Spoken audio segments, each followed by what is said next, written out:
RESCUE, Rescue Aid Society. We're going from 0 to 60 with the rescuers. So let's get cracking.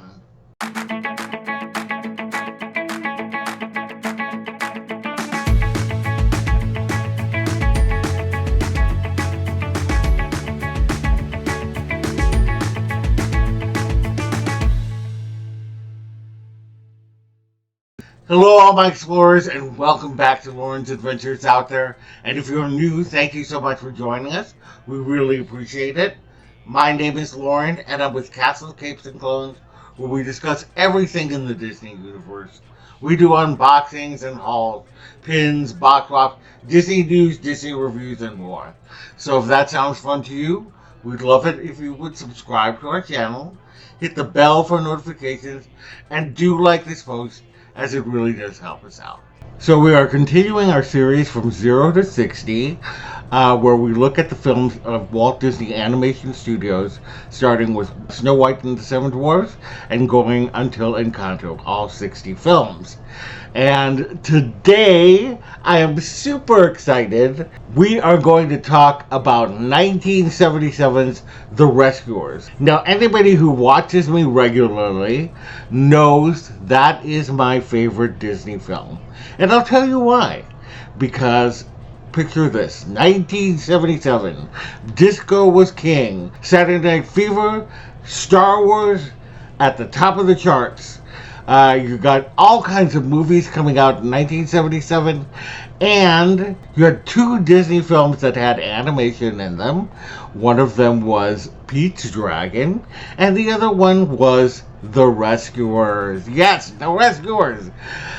And it just happened to be at this time that I really remembered watching a Disney film, knowing it was a Disney film for the first time in original release. And I would go to the theater. I was at the theater every day in 1977, either watching Star Wars or watching The Rescuers or watching Pete's Dragon, maybe Candleshoe, who knows. There's so many things. So anyway, we are talking about my favorite film. And this film was based on several books by Marjorie Sharp. She wrote The Rescuers back in 1959, I believe. And it's a story. So the movie is about a story about two mice who are dispatched from the Rescue Aid Society to help rescue a girl named Penny, who has been kidnapped and is in terrible trouble. And she is with a evil woman named Madame Medusa and her henchmen Snoops and her two alligators, Brutus and Nero, in the bayou. So Bernard and Bianca, the two agents from the Rescue Aid Society, go to rescue her. And with the help of a albatross named Orville, and a bunch of swamp folk, and most importantly, a little dragonfly named Evinrude. So it's a very simple film, but it's got lots of heart to it. Basically, back in 1963, Walt Disney optioned this book. And he had somebody do a treatment for it, and they came up with this story about a violinist who had been kidnapped in Russia and was sent to Siberia, and so the two mice were dispatched to rescue this guy. But what happened was it just got a little too political for Walt, and he shelved the film. Then there was another treatment in which Bernard and Bianca went to go rescue King Richard in the Middle Ages, which is crazy. Then they came up with a story about a polar bear that was kidnapped by a king penguin on a boat, and he put a note in the bottle, and that's how the Rescue Aid Society found his note. But they're like, well, how do we make why is this king penguin able to, have any power over a polar bear? So they shelved that one. Then they went to the story with Louie the bear, voiced by Louis Prima, and Gary the lion, voiced by Red Fox. And that was a story about the two of them, I think, get trapped somewhere, and it's up to Bernard and Bianca to save them. And Wooly Reitherman's like, oh my God, we got to stop with this. He's like, oh, what I want is a story about a girl who is rescued, period. That's what he wanted, and that's what he got. And he had actually on a tour to Europe publicizing Robin Hood, he had read some of the books, and he found this villain in it named the Diamond Duchess. And he thought, okay, this is the villain for our movie. And that Diamond Duchess eventually became Madame Medusa. Now, the interesting thing is that at first, Ken Anderson, who I've talked about frequently, he's done a lot of the conceptual designs for many Disney movies from the 60s and 70s.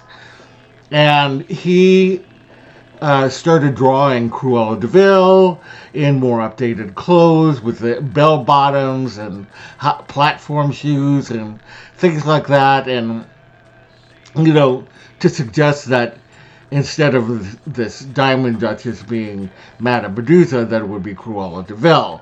But a lot of people protested, especially Milt Kahl, who was the one who animated Madame Medusa. He was like, no, we've done Madame Medusa. Mark Davis did her beautifully. I'm not going to touch it. This is going to be my last film. I want to do something great, and I'm going to do Madame Medusa. And even though there are similarities between the two, I think there's enough. I personally like Madame Medusa more than Cruella de Vil. I know a lot of you are going, what? But if you watch the film, she is really, really a terrifying villain. And, I mean, she risks the life of a child to get a diamond. I mean, like, she could have had this child die in that bayou. So, anyway, that's like the kind of long story of how the rescuers came to be. They even just thought about making Bernard and Bianca a married couple. But then they thought, well, no, I think it's more romantic to have them not be a married couple. Just so many ideas. It's a very interesting when you think of something going from a concept to actuality. Now, this film was actually, a lot of the 9 old men were getting tired and they wanted to retire.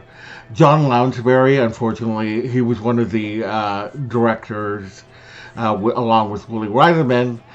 He passed away, and Art Stevens was brought in. Ollie Johnson and Frank Thomas and Milt Kahl were, I think, like some of the last ones that were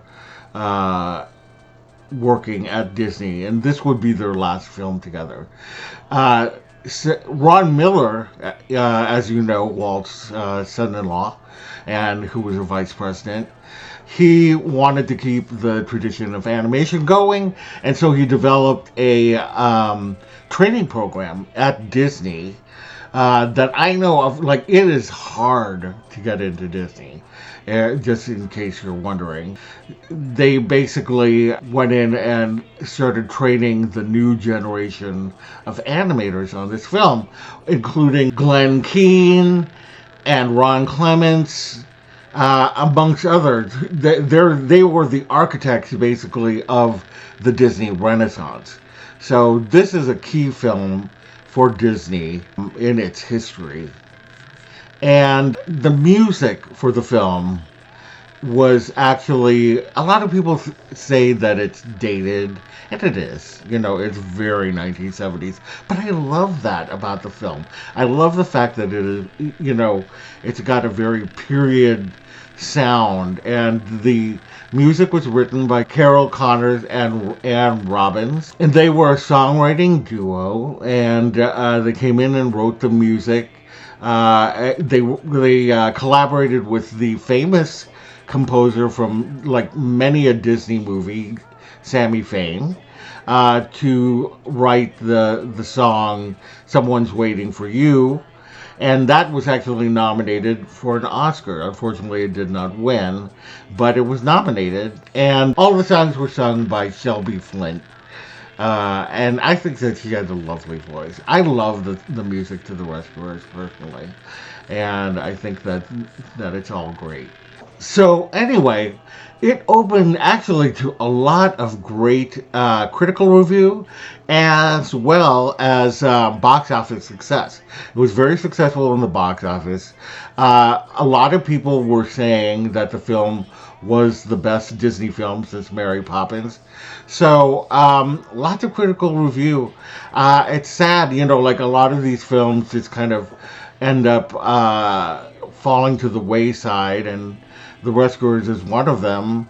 You know, it's not a thrilling film, but again, it's got lots of heart, and the characters are wonderful. I love Bernard and Bianca with all of my heart, particularly Miss Bianca. I don't know why. I had a big crush, like a big gay crush on Ava Gabor. I loved her in Green Acres. I loved her as Duchess. I love her as Miss Bianca. So I just love Ava Gabor.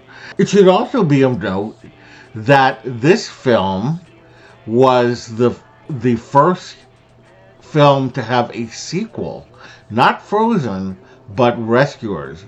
It was that popular in the box office that they wanted to do a sequel for it. I think that Rescuers Down Under is also a great film.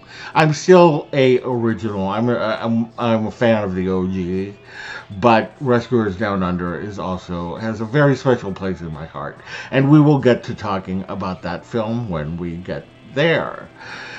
Anyway, let me know what you think of The Rescuers. Have you seen it? Do you plan on watching it as a result of my review here? Let me know. I would love to know. And who is your favorite character if you have seen the film? Would love to know that as well. Anyway, that is it. I hope you had fun, and if you did, please subscribe to our channel, hit the bell for notifications, and do like this post as it really does help us out.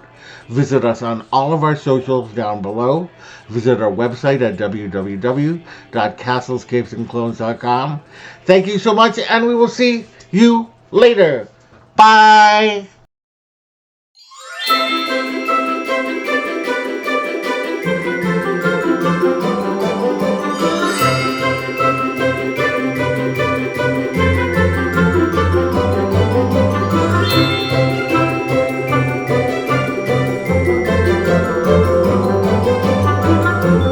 Thank you.